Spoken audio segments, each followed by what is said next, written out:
ഗുജറാത്തിലെ സൂറത്തിൽ കെട്ടിടം തകർന്ന് വീണുണ്ടായ അപകടത്തിൽ മരണസംഖ്യ 7 ഉയർന്നു. ഒരു സ്ത്രീയെ രക്ഷിച്ച് ആശുപത്രിയിൽ പ്രവേശിപ്പിച്ചിട്ടുമുണ്ട്. അർജുൻ പീതാംബരൻ ചേർന്നു. അർജുൻ, വിവരങ്ങൾ.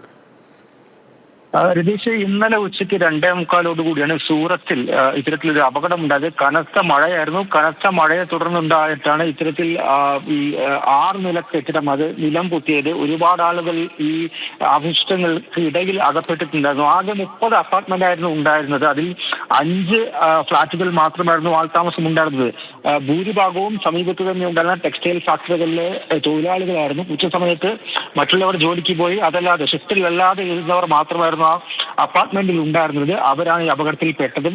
ഇന്ന് രാവിലെ 6 മണിക്കാണ് അവസാനത്തെ 7ാമത്തെയും മൃതശരീരം പുറത്തേക്ക് എടുത്തത്. അവശിഷ്ടങ്ങൾക്കിടയിൽ തപ്പാനായിട്ട് NDRFന്റെയും അതുപോലെ തന്നെ SDRFന്റെയും സംഘങ്ങൾ, രക്ഷാപ്രവർത്തകരായിരുന്നു ഇന്നലെ രാത്രി മുതൽ തന്നെ രംഗത്തുണ്ടായിരുന്നത്. ഏറെ പണിപ്പെട്ടാണ് ഇപ്പോൾ ഈ 7 മൃതശരീരങ്ങളും വീണ്ടെടുത്തിരിക്കുന്നത്. ഇപ്പോഴും ഈ പ്രദേശത്ത് തിരച്ചിൽ നടക്കുന്നുണ്ട്. ആരെങ്കിലും അവശേഷിക്കുന്നുണ്ടോ, ആരെങ്കിലും പുറത്തെടുക്കാൻ ബാക്കി ഉണ്ടോ എന്നുള്ള കാര്യം പരിശോധിച്ചുകൊണ്ട് ഇപ്പോൾ ഈ പ്രദേശത്ത് തിരച്ചിൽ നടക്കുകയാണ്. ഏകദേശം 15 പേർക്ക് ചെറിയ പരിക്കുകൾ സംഭവിച്ചിട്ടുണ്ട്. ഈ കെട്ടിടത്തിന് സമീപത്തുണ്ടായിരുന്നവർ, ഒപ്പം തന്നെ കെട്ടിട അവശിഷ്ടങ്ങൾക്ക് അടിയിൽപ്പെട്ട ഒരു സ്ത്രീയെ ഗുരുതര പരിക്കുകളോട് ഇപ്പോൾ ആശുപത്രിയിൽ പ്രവേശിച്ചിരിക്കുകയാണ്. 2017 ഈ കെട്ടിടം പണി തീർത്തത്. അതും കൃത്യമായിട്ടുള്ള നിയമങ്ങളൊന്നും പാലിക്കാതെ നിയമവിരുദ്ധമായി പണിതു എന്നുള്ളൊരു വിശദീകരണമാണ് ഇപ്പോൾ ജില്ലാ ഭരണകൂടത്തിന്റെ ഭാഗത്തു നിന്നും ലഭിക്കുന്നത്.